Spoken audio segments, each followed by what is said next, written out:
द्रुपद और द्रोणाचार्य की कहानी दोस्ती, अपमान और प्रतिशोध की महागाथा। नमस्कार दोस्तों, स्वागत है आपका हमारे चैनल सिम सोलफुल भक्ति पर। क्या आपने कभी सोचा है कि महाभारत के महान गुरु द्रोणाचार्य और राजा द्रुपद कभी सबसे अच्छे मित्र थे? फिर ऐसा क्या हुआ कि यही मित्र एक दूसरे के सबसे बड़े शत्रु बन गए? आज की इस कहानी में जानेंगे दोस्ती, अहंकार, अपमान और प्रतिशोध की ऐसी गाथा जिसने आगे चलकर महाभारत युद्ध की नींव रखी। गुरुकुल की मित्रता।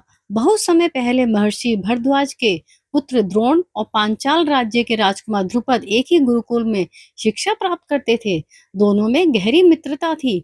साथ पढ़ना, साथ अभ्यास करना और एक दूसरे की सहायता करना उनकी दिनचर्या थी। एक दिन द्रुपद ने द्रोण से कहा, जब मैं पांचाल का राजा बनूंगा तब मेरा आधा राज्य तुम्हारा होगा। हमारी मित्रता जीवन भर बनी रहेगी। द्रोण ने अपने मित्र की इस बात पर पूरा विश्वास किया। समय का परिवर्तन हुआ। समय बीतता गया।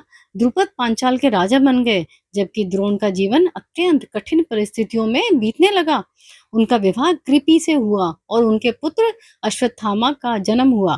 कहा जाता है कि एक दिन छोटे अश्वत्थामा ने दूध पीने की इच्छा जताई, लेकिन द्रोण के पास इतना भी धन नहीं था कि वे अपने पुत्र के लिए दूध ला सकें। उसी समय द्रोण को अपने पुराने मित्र द्रुपद का वचन याद आ गया। अपमान का क्षण। द्रोण आशा लेकर पांचाल पहुंचे और राजा द्रुपद से मिलने गए। उन्होंने अपनी पुरानी मित्रता का स्मरण कराया, लेकिन राज सिंहासन में बैठे द्रुपद ने घमंड से कहा, अरे, मित्रता केवल बराबरी वालों में होती है। एक राजा और एक निर्धन ब्राह्मण मित्र नहीं हो सकते। यह सुनकर द्रोणाचार्य का हृदय टूट गया। उनके लिए यह केवल अस्वीकार नहीं बल्कि गहरा अपमान था। उन्होंने मनी मन इस अपमान का उत्तर देने का संकल्प लिया। हस्तिनापुर के गुरु। कुछ समय बाद द्रोणाचार्य हस्तिनापुर पहुंचे और कौरवों तथा पांडवों के गुरु बने। उन्होंने सभी राजकुमारों को शस्त्र विद्या सिखाई। उनके सभी शिष्यों में अर्जुन सबसे प्रिय और सबसे श्रेष्ठ धनुर्धर बने। गुरु दक्षिणा। शिक्षा पूर्ण होने के बाद द्रोणाचार्य ने अपने शिष्यों से गुरु दक्षिणा मांगी। उन्होंने कहा, यदि तुम सच में मेरी गुरु दक्षिणा देना चाहते हो तो राजा द्रुपद को बंदी बनाकर मेरे सामने प्रस्तुत करो। सबसे पहले कौरव गए, लेकिन वे द्रुपद को पराजित नहीं कर सके। इसके बाद अर्जुन आगे बढ़े। अपने अद्भुत पराक्रम से अर्जुन ने द्रुपद को पराजित किया और उन्हें बंदी बनाकर द्रोणाचार्य के सामने उपस्थित कर दिया। प्रतिशोध पूरा हुआ। द्रोणाचार्य ने द्रुपद से कहा, आज हमारी स्थिति बदल चुकी है। अब तुम मेरे सामने बंदी हो। लेकिन द्रोणाचार्य ने द्रुपद का वध नहीं किया।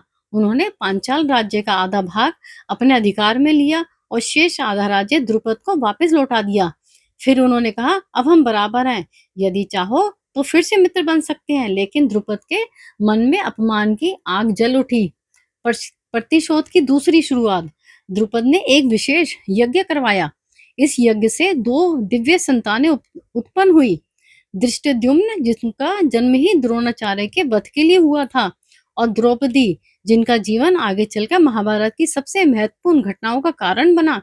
महाभारत के युद्ध में अंततः धृष्टद्युम्न ने द्रोणाचार्य का वध किया और वर्षों पुराना प्रतिशोध पूरा हुआ। इस कहानी से मिलने वाली सीख यह हमें सिखाती है, मित्रता में कभी अहंकार नहीं होना चाहिए। कठिन समय में पुराने संबंधों का सम्मान करना चाहिए। अपमान और प्रतिशोध का मार्ग अंततः विनाश की ओर ले जाता है। क्षमा और विनम्रता ही सच्चे महान व्यक्ति की पहचान है। अगर आपको ये कहानी पसंद आई है तो इसको लाइक करें, शेयर करें और हमारे चैनल को सब्सक्राइब करें। जय श्री कृष्ण।